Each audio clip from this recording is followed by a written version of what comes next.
Tuhan adalah gembalaku, takkan kekurangan aku.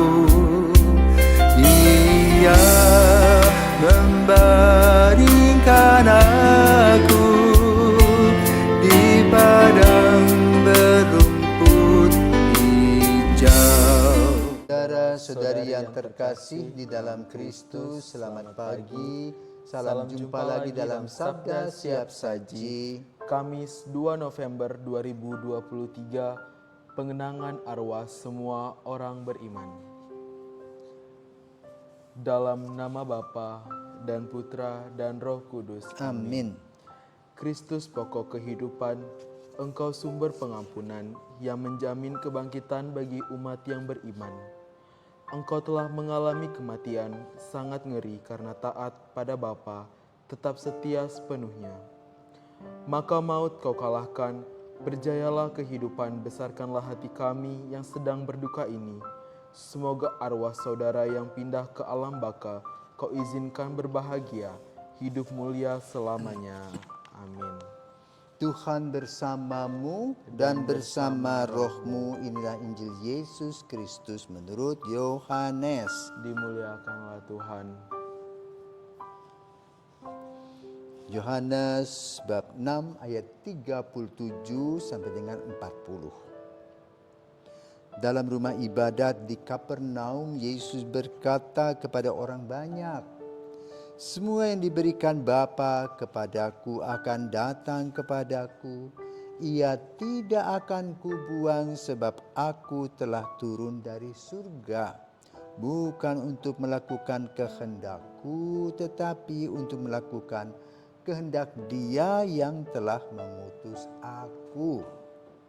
Dan inilah kehendak Dia yang telah mengutus aku, yaitu supaya dari semua yang telah diberikannya kepadaku jangan ada yang hilang, tetapi supaya kubangkitkan pada akhir zaman.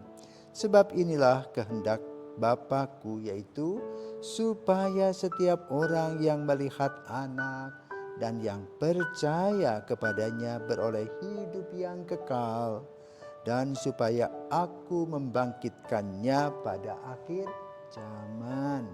Demikianlah sabda Tuhan. Terpujilah Kristus. Baik, terima kasih Romo. Selamat pagi Romo. Selamat pagi Leon. Nah Romo, hari ini kan kita mengenangkan hari arwah nih Romo, semua orang beriman. Nah Romo, saya mau tanya nih Romo, kenapa sih gereja kita, yaitu gereja Katolik, menghususkan setiap tanggal November itu memperingati hari arwah Romo? Para pirsawan, Leon dan kawan-kawan, selamat pagi. Selamat pagi Romo. Hidup adalah anugerah. Hidup dimulai dari kelahiran, kemudian hidup diisi dengan perjuangan, dan akhirnya hidup selesai dengan kematian. Nah, kematian di sini berarti kematian fisik, bukan kematian rohani. Jadi Bapak Ibu terkasih, kita lihat kembali kepada penciptaan Tuhan. Mengapa Tuhan menciptakan manusia? Karena Dia mencintai yang diciptakan. Maka Tuhan menciptakan alam semesta dan segala isinya, dan semua isi itu dipersiapkan untuk manusia.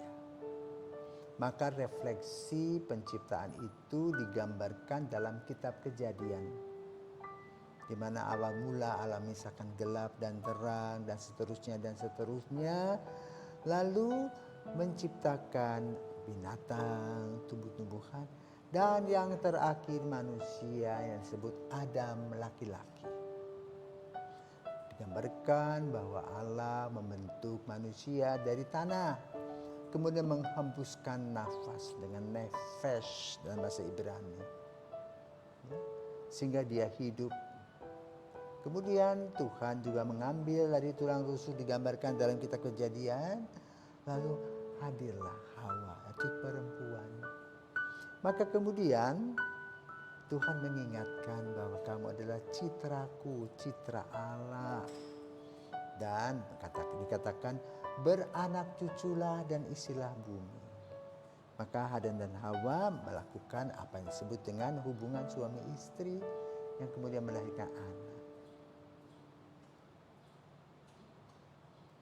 Tetapi ternyata apa yang Tuhan berikan dalam gambarannya, manusia yang diberikan oleh Tuhan kekuasaan ternyata salah gunakan.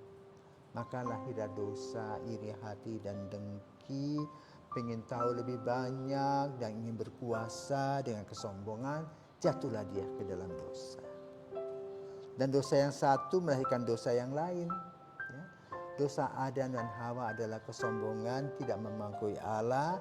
Sekarang anak-anaknya, Kain dan Habel, saling membunuh.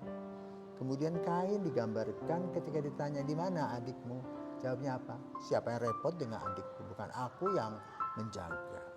Kesombongan lagi tampil. Nah saudaraku terkasih, itulah perjuangan manusia dalam kehidupan. Maka lalu gereja mempunyai pandangan yang tentu saja dipengaruhi oleh filsafat, ya, bahwa makhluk lainnya itu terdiri daripada badan dan jiwa. Sementara manusia yang disebut dengan citra Allah itu terdiri daripada badan, jiwa, dan roh. Maka yang diperjuangkan oleh kita saat ini adalah bagaimana kita mengisi hidup kita agar badan kita bisa sehat, jiwa kita bisa sehat. Tetapi lalu kadang-kadang kita lupa rohani kita. Nah, ketika kematian tiba, ya, kalau menurut kedokteran itu kan kematian jantung. Ya, beda dengan kematian otak yang disebut dengan koma. Kematian secara fisik yang kemudian akhirnya tubuhnya itu membusuk. Engkau berasal dari debu akan menjadi debu. Engkau berasal dari tanah akan menjadi tanah kembali. Ya, memang dari antara orang-orang yang meninggal itu ada yang incorruptible, artinya badannya utuh. Tapi seumumnya itu habis secara jasmani. Lalu kemana rohaninya? Rohnya kemana? Nah, kembali ke Allah. Maka lalu kita sebagai gereja Katolik kenal atau tahu atau percaya akan adanya purgatorium, api penyucian, di mana kita belum lengkap dan sempurna karena perbuatan-perbuatan kita. Gereja lain tidak percaya akan purgatorium, langsung surga atau neraka. Kita tidak. Ya. Untuk memasuki surga bisa melalui purgatorium. Artinya apa? Penyesalan di mana Allah adalah lautan kerahiman. Tetapi memerlukan waktu. Maka ada gagasan dari gereja. Pertama, gereja merefleksikan orang-orang yang berani berkurban sampai akhir hidupnya melalui martiria, dan mereka disebut martir, yang tidak kenal nama-namanya. Maka sejak abad ke-6 diperingatilah orang-orang kudus. Sesudah itu gereja mengambil tradisi perjanjian lama, ya, khusus dari Makabe, di mana kita mendoakan orang-orang yang sudah meninggal karena mereka belum sempurna. Lalu ada orang mengatakan, loh kok repot? Sempurna tidak sempurna kan bukan urusan kamu, urusan Tuhan. Tetapi gereja yakin dan percaya bahwa gereja, kan disebutkan gereja itu satu, kudus, katolik, apostolik. Satu, itu loh. Seperti Santo Paulus mengatakan, engkau adalah satu tubuh. Kalau gigimu sakit, tubuhmu semua sakit. Maka sebagai anggota gereja, kita tetap terus berdoa. Apa sih arti doa? Kita maksa Tuhan?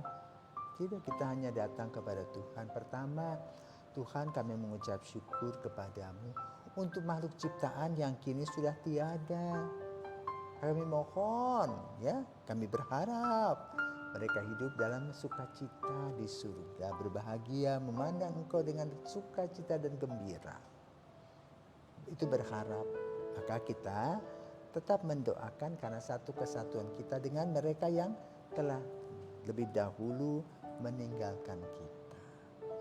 Soal hasil bukan urusan kita, ya, tapi kita percaya, maka lalu memang beda, ya.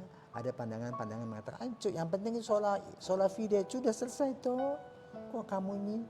Tetap Santo Yakobus mengatakan, ya, iman tanpa perbuatan adalah mati. Maka ini perbuatan kita bersama-sama merayakan, memperingati orang-orang kudus, ya, pada tanggal 1 dan juga memperingati arwah siapa yang kita mendoakan. Semua orang secara khusus adalah anggota keluarga kita yang kita kenal, ya. Maka lalu setiap tanggal 2 di seluruh dunia itu dibawakan intensi arwah nama si A B C D, ya. Mestinya di Bali ini, ya, mulai kan biasanya jam 3, jam 12 sudah dibacakan intensi. Wih, banyak sekali. Ya, itu sebagai tanda ungkapan iman dan cinta, iman kepada Tuhan dan cinta kepada orang-orang yang mendahului kita, kakek, nenek, tante, macam-macam. Itulah yang kita rayakan. Maka pada hari ini Injil lebih jelas menerangkan apa? Ya. Semua yang diberikan Bapa kepadaku akan datang kepadaku. Jadi satu, kita ini akan datang kepada Yesus. Yesus sebagai jalan tol, ya, boleh katakan dia perhentian untuk membuka gerbang surga. Ia tidak akan kubuang, jadi dipelihara. Boleh katakan kalau dia punya seperti porselen itu sudah retak, ditambal. Ya. Yang kedua dikatakan apa? Semua yang telah diberikannya kepadaku jangan ada yang hilang, dimakan kegelapan, ya. Maka itulah tugasnya Yesus. Luar biasa toh Tuhan itu. Kalau tidak kita terlunta-lunta dalam kegelapan, tetapi dengan Yesus kita mempunyai jalan. Kan dia katakan, akulah jalan, kebenaran dan hidup. Artinya apa? Mengikuti jalan Yesus, kebenaran dan hidup. Bahagia. Karena itu bacaan kemarin tanggal 1 judulnya adalah berbahagialah 8 sabda bahagia. Ya, itulah yang kita harapkan. Semoga orang tua, sanak saudara kita, kenalan kita yang sudah lebih dulu itu meninggal, mereka boleh berbahagia dan Allah yang Maha Rahim mengampuni semua dosa-dosa. Dan kedua, kita belajar bahwa kita pun juga harus siap sedia mengurangi dosa demi dosa setiap hari dengan apa? Pikiran, perkataan, perbuatan. Terima kasih Gereja Katolik yang sudah memperhatikan hal-hal seperti ini, sehingga kita tetap satu kesatuan dalam iman, harapan dan kasih dalam satu gereja yang kudus, Katolik dan Apostolik. Tuhan memberkati.